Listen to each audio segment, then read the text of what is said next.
PTI के Twitter handle की बातें और गंडापुर की चापलूसी और कि फौज जमीनें हथियाने के लिए एसआईएफसी बना रही है, मुल्क में मार्शल लॉ लग सकता है। अदलिया और फौज की लड़ाई इस नहज पर पहुंच गई है कि मार्शल लॉ के अलावा कोई हल नहीं।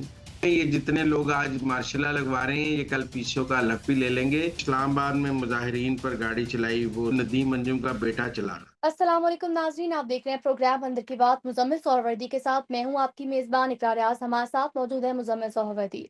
अस्सलाम वालेकुम sir, welcome to the show. क्या हाल है आपका? बिल्कुल ठीक। वालेकुम सलाम। आप ठीक हैं?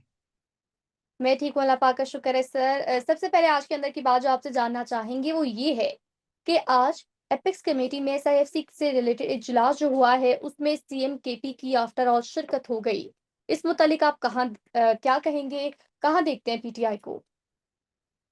देखें, एक तो 2 दिन से पीटीआई एसआईएफसी के खिलाफ प्रोपेगेंडा मुहिम चला रही थी और आसिम मुनीर के खिलाफ प्रोपेगेंडा मुहिम चला रही थी।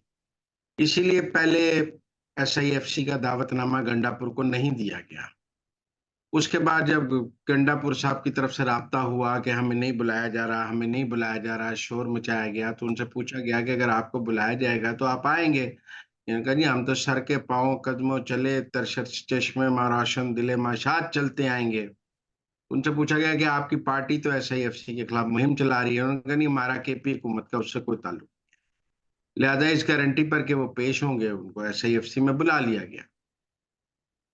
आज एसआईएफसी में अंदर गंडापुर साहब ने 2 दफा आर्मी चीफ साहब से बात की है और मुकम्मल ताउन की यकीन दिलाया है और कहा है कि केपी हुकूमत एसआईएफसी के साथ मुकम्मल ताउन करेगी और हम एसआईएफसी पर केपी हुकूमत जो है एसआईएफसी के पर जीएचक्यू के साथ खड़ी है। अब सवाल ये है कि 2 दिन से पीटीआई के ट्विटर हैंडल पर जो एसआईएफसी के खिलाफ मुहिम चल रही थी और आज गंडापुर जो आसिम मुनीर की चापलूसी कर रहे थे, दोनों में से सच क्या है और झूठ क्या है? मैं यकीनन आसिम मुनीर साहब मुस्कुरा रहे होंगे जब गंडापुर उनकी चापलूसी कर रहे होंगे कि हम और ताउन का यकीन दिला रहे होंगे, तो वो सोच रहे होंगे कि इसकी जमात तो 2 दिन से मेरे खिलाफ ट्विटर पर पोस्टर लगा रही है और ये यहाँ मेरी चापलूसी कर रहा है और मुकम्मल ताउन का यकीन दिला रहा है और मेरे वाले इजलास में बैठ रहा है, और कल अगर हम नहीं बुला रहे थे तो बच्चों की तरह रो रहा था कि मुझे नहीं बुलाया जा रहा, मुझे जरूर बुलाएं, मुझे बुलाएं, मुझे बुलाएं।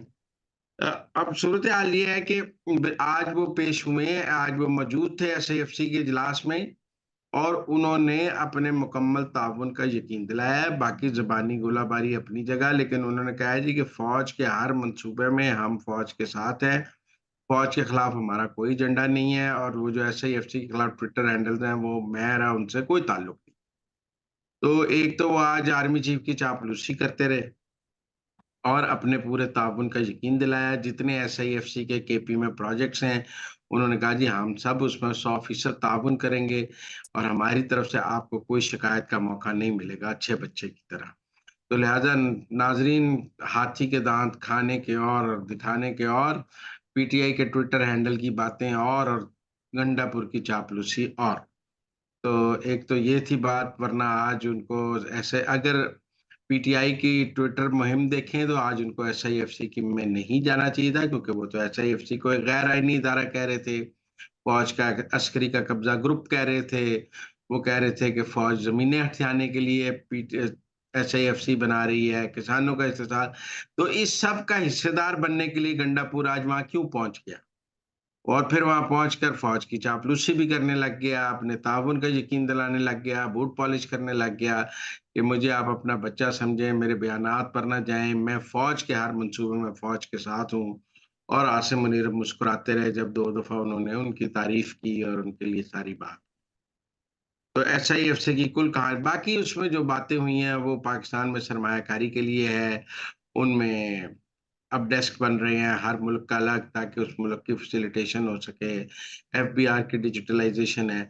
लेकिन टेक्निकली चारों सूबों ने एसआईएफसी को अपनी हिमायत का यकीन दिलाया है। सिंध, बलूचिस्तान, पंजाब पहले ही साथ थे और आज केपी के गंडापुर ने कहा है मैं तो उन सब से ज्यादा आपके साथ हूं। मैं तो इन सबसे अच्छा बच्चा हूं, आप मेरी तरफ से कोई परेशानी ना। सर आगे बढ़ेंगे और आपसे जानना चाहेंगे कि अब जो मैं सवाल करूँगी आपसे उसमें कितनी सदाकत है? कहा जा रहा है बहुत ज़्यादा ये कि मुल्क में मार्शल लॉ लग सकता है, तो बताइएगा अंदर की बात क्या है? अच्छा, ये बहुत बात हो रही है कि मुल्क में मार्शल लॉ लग सकता है। कुछ हमारे दानिश्वर, बहुत सीनियर जर्नलिस्ट भी ये बात कर रहे हैं कि जी मुल्क में मार्शल लॉ लग सकता है। अब सूरत हाल ये है कि वो ये बात क्यों कर रहे हैं? एक तो मार्शल लॉ लगने की वजह आप कह सकते हैं कि अदलिया की और एस्टेब्लिशमेंट की जो महाजराई है, जिसमें आप कहें कि जी अदलिया और फौज की जो लड़ाई है, उसमें कहा जा रहा है कि जी उसका एंड तो फिर फौज के पास हाल मार्शल लॉ ही है। अगर जजेस ने फौज की बेइज्जती करनी अदालतों में शुरू कर दी और फौज का इस्तेसाल शुरू कर दिया अदालतों में, तो फिर फौज के पास क्या ऑप्शन रह जाता है टेक ओवर करने के अलावा? तो अगर अदलिया ने फौज को दीवार के साथ लगाया तो फिर कोई पीसीओ आ जाएगा, फिर कोई गैर आईनी काम हो जाएगा। अब इसमें देखा जाए कि क्या वाक़ई इस अदलिया और फौज की लड़ाई इस नहज पर पहुँच गई है कि मार्शल लॉ के अलावा कोई हल नहीं? मुझे नहीं लगता। अभी ये लड़ाई इस नहज पे पहुँची है। ये ज़रूर है कि मोहसिन अख्तर कियानी साहब ने थोड़ा क्रीज़ से बाहर निकलकर सेक्टर कमांडर्स को बुलाया है और जिसका पाकिस्तान में कोई इससे पहले मिसाल नहीं मिलती है। एमआई और आईएसआई, लेकिन मेरे ख्याल में वो कोई इफेक्टिव ऑर्डर नहीं करेंगे, काफ़ी दिनों से खेल रहे हैं। दोनों सेक्टर कमांडर्स के बयान आ जाएँगे कि राहत हमारे पास नहीं है। तो फिर मोहसिन अख्तर कियानी के पास क्या ऑप्शन है? हुकूमत भी कह देगी हमारे पास नहीं है। फिर वो क्या कर सकते हैं? क्या वो ज़बरदस्ती कहेंगे नहीं आपके पास है, जब वो कह देंगे हमारे पास नहीं है, एफिडेविट दे देंगे, तो फिर क्या होगा? क्या मोहसिन अख्तर कियानी के शायर फरहाद के केस सुनने से आप अंदाज़ा लगा रहे हैं कि मुल्क में मार्शल लॉ लग रहा है? तो मेरे ख़्याल में टू फार फेच है। मेरे नहीं ख़्याल में कि मोहसिन अख्तर कियानी का एडवेंचर जो है, वो मुल्क में मार्शल लॉ का कोई बाइस बन सकता है। वो कोई ऑर्डर ऐसा इफेक्टिव पास करेंगे तो उसके ऊपर सुप्रीम कोर्ट में अपील हो जाएगी। अब आप पेमरा वाला ऑर्डर पे ही देख लें। इस्लामाबाद के चीफ जस्टिस ने पेमरा वाले ऑर्डर को अपहेल्ड कर दिया और कहा है कि पेमरा का ऑर्डर ठीक है, उसकी पूरी पाबंदी की जाए। तो अब जब इस्लामाबाद के चीफ जस्टिस ने उस ऑर्डर को दुरुस्त करार दे दिया है, तो फौज को क्या मसला है? अब ना रिमार्क्स चल सकते हैं, ना मीडिया पे कुछ चल सकता है और ना इमरान खान की तकरीर चल सकती है, ना समातें लाइव चल सकती हैं। तो वो सब खत्म हो गया। तो आपका जो उनका ख्याल था कि जी बड़ा तमाशा लगा लेंगे अदालतों में, तो अब तो देखिए ना उस दिन मोहसिन अख्तर कियानी के जो रिमार्क्स थे, वो किसी चैनल पे कहीं नहीं चले, हमने उसका एक शो कर लिया बस, उससे ज़्यादा कोई मेन स्ट्रीम मीडिया पर तो मौजूद नहीं थे। इसलिए मेरे ख्याल में कि कोई अभी मुझे ये नहीं लगता कि अदलिया और फौज की लड़ाई इस नहज पर पहुंच गई है कि फौज के पास मार्शल लॉ के अलावा कुछ ऑप्शन ना रहे। लेकिन यकीनन ऐसी गुफ्तगू खतरे की घंटी है, ये सोच भी खतरे की घंटी है और पाकिस्तान की अदलिया को ये सोचना होगा कि वो जुडिशियल एस्टेब्लिशमेंट अगर बनेगी, तो फिर मिलिट्री एस्टेब्लिशमेंट से लड़ाई में मुल्क का आइन टूट जाएगा। अदलिया आइन तोड़े या फौज आइन तोड़े, आइन तो दोनों सूरतों में टूटता है। अदलिया अगर अपने अदालती फैसलों से आइन को रीराइट करती है, तो मिलिट्री अपनी बंदूक से रीराइट कर लेती है। तो मेरे ख्याल में कि दोनों तरफ होश के नाखून लेने चाहिए और दोनों तरफ से कोई एक सीज़ फायर होना चाहिए और ये पाकिस्तान के लिए अच्छा नहीं है। हम इस वक़्त एक इकोनॉमिक टर्मॉइल में हैं, हम इस वक़्त एक इकोनॉमिक बहाली की तरफ हैं। ऐसे में जो फ़ौज का जो अदलिया का एडवेंचरिज़्म है, वो पाकिस्तान के मफ़ाद में नहीं है। अदलिया को अपने घोड़े बाँधने चाहिए, अदलिया को समझना चाहिए कि वो जो भी करेंगे देखें, अब आप रैकोटिक का मिसाल ले लें। अदलिया के फ़ैसले से पाकिस्तान को $6 बिलियन का नुकसान हुआ। और अदलिया के कितने फैसलों से पाकिस्तान को माशी कितना नुकसान हुआ। अब भी मैं समझता हूँ कि अदलिया के फैसलों से पाकिस्तान का माशी नुकसान होगा। अदलिया पाकिस्तान में सियासी अदम इस्तेहकाम लाने का बाइस बन रही है। अदलिया के जजेस ये समझ रहे हैं कि वो हुक्मरान हैं, वो जो चाहें कर सकते हैं। देखिए, अगर आप में ये सोच आ गई है कि आप जो चाहें कर सकते हैं, तो फिर दूसरी तरफ भी ये सोच है कि हमारे पास बंदूक है, हम जो चाहें कर सकते हैं। तो फिर जब बंदूक निकली तो आप लोगों ने भाग जाना है, आप में से आधों ने फिर पीसीओ का हलफ भी ले लेना है। ये माज़ी की तारीख है कि जब पीसीओ का हलफ होता है तो आप में से 90% पीसीओ का हलफ ले लेते हैं, 2-4 ही कैरेक्टर वाले होते हैं। तो मेरे ख़्याल में ये जितने लोग आज मार्शल लॉ लगवा रहे हैं, ये कल पीसीओ का हलफ भी ले लेंगे, लिहाज़ा इनको होश के नाखून लेने चाहिए। सर आगे बढ़ेंगे, कुछ बात करेंगे ये भी शहर इक़्तिदार से लेकर ही है कि कहा ये जा रहा है कि इस्लामाबाद में जो लोगों पर गाड़ी चलाई गई, उसमें जनरल नदीम अंजुम का बेटा था जो ड्राइव कर रहा था। इस बात में कितनी सदाकत है? देखें, ये जो मफरूर हैं और जो पाकिस्तान फ़ौज के खिलाफ एक प्रोपेगेंडा चलाते हैं, मुहिम चलाते हैं। अब हम सबको समझ आ जानी चाहिए कि उनका अपना एक इंतकाम है और उनका अपना एक वेस्टेड इंटरेस्ट है, जिसमें वो फ़ौज के खिलाफ बहुत झूठा प्रोपेगेंडा लगाते हैं और उनका सब कुछ सच नहीं है। देखिए, उन्होंने कहा जी कि जी वो जो इस्लामाबाद में मुज़ाहिरीन पर गाड़ी चलाई, वो तो जी बिलाल फैसल नामी, वो गाड़ी जो है ना, वो नदीम अंजुम का बेटा चला रहा था। अब नदीम अंजुम साहब का बेटा तो इस वक़्त बलूचिस्तान में पोस्ट है, फ़ौज में है, लेकिन वो इस्लामाबाद में नहीं है। लेकिन मैंने चेक किया कि ये गाड़ी चला कौन रहा था? ये बिलाल फैसल नामी एक शख्स चला रहा था और बिलाल फैसल नामी ये शख्स इस वक़्त पुलिस की हिरासत में है। इसके खिलाफ एफआईआर दर्ज हो चुकी है, वो पुलिस की हिरासत में है, उसकी सीसीटीवी फुटेज भी मौजूद है।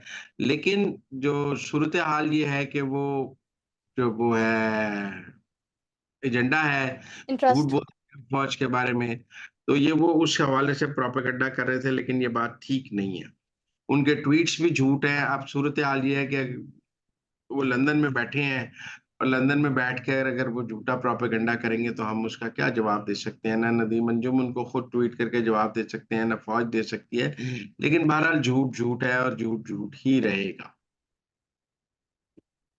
सर आगे बढ़ेंगे, बात करेंगे पाकिस्तान तहरीक-ए-इंसाफ को लेकर। तो पाकिस्तान तहरीक-ए-इंसाफ के मौलवियों की जानिब से इद्दत को लेकर प्रेस कॉन्फ्रेंस की गई, इस मुतालिक आप क्या कहेंगे? देखिए, अगर तो कोई न्यूट्रल उलमा ये प्रेस कॉन्फ्रेंस करते, जिनका तहरीक-ए-इंसाफ से ताल्लुक ना होता, तो हम यकीनन कहते कि उलमाए दीन की राय आ गई है। लेकिन जिन्होंने बात की हामिद रज़ा, राजा नासिर वग़ैरह, ये तो तहरीक-ए-इंसाफ के अपने सियासी उलमा हैं, जो तहरीक-ए-इंसाफ के टिकट पे इलेक्शन लड़ते हैं, वो एक तहरीक-ए-इंसाफ के वज़ीर रहे हैं। तो ये तीनों लोग तो तहरीक-ए-इंसाफ के अपने सियासी उलमा हैं। ये कोई न्यूट्रल जय्यद उलमा नहीं थे कि हम इनकी राय मान सकें। ना हामिद रज़ा साहब, ना राजा नाज़िर, ना वो जो उनके जो मज़हबी अमूर के वज़ीर थे। तो मेरे ख़्याल में अगर तो वाक़ई कोई इसके शरई हल ढूँढना चाहती है तहरीक-ए-इंसाफ, तो वो तो फिर कोई न्यूट्रल और गैर सियासी उलमा के पास जाए और उनसे इस पे राय ले। लेकिन अगर आप सियासी उलमा से राय लेंगे, तो मामला फिर सियासी हो जाएगा और फिर कहा जाएगा कि ये शरई तो नहीं रहा, ये तो सियासी हो गया है। बहरहाल इद्दत वाला मामला है, इसका शरई तकाज़ा भी है और कानूनी तकाज़ा भी है। लेकिन इस वक़्त जब केस सब जुडिस है, फैसले के लिए महफूज़ है, तो जो पैमरा का नोटिफ़िकेशन है, उसके तहत तो ये प्रेस कॉन्फ्रेंस तौहीन अदालत में आनी चाहिए, क्योंकि आप अदालती फैसले पर असरअंदाज़ होने के लिए ये प्रेस कॉन्फ्रेंस की टाइमिंग ऐसी है कि फैसला महफूज़ है और आपने प्रेस कॉन्फ्रेंस की है, तो आप असल में तो फैसले पर असरअंदाज़ होना चाहते हैं। बहरहाल आखिर में मैं वो भी बात करना चाहता हूँ जो आज ग्रिड पर कब्ज़ा किया है फज़ल इलाही साहब ने, पीटीआई के एमपीए ने।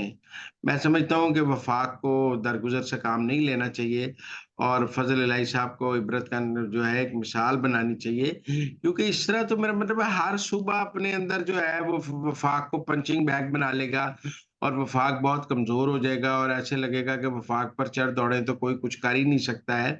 तो मेरे तो ख़्याल में कि वफ़ाक को फ़ज़ल इलाही साहब को गिरफ़्तार करके इस्लामाबाद लाना चाहिए। उन्होंने ग्रिड पर कब्ज़ा किया है, उनको जेल में डालना चाहिए, उनको अंडर ट्रायल करना चाहिए और एक बहुत सख्त मैसेज देना चाहिए कि कोई सूबा भी, कोई सूबाई असेंबली का रुकन भी इस तरह वफ़ाक के साथियों पर, वफ़ाकी हुकूमत पर हमला या कब्ज़ा करने का नहीं सोच सकता। ये वफ़ाक के बका का मामला है, रियासत का मामला है, हम कोई बनाना रिपब्लिक तो नहीं बन सकते।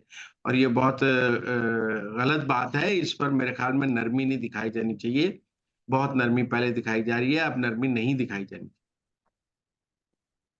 तो नाज़रीन, ये थी आज के अंदर की बातें, हमें दीजिए इजाज़त, अल्लाह ने के बाद।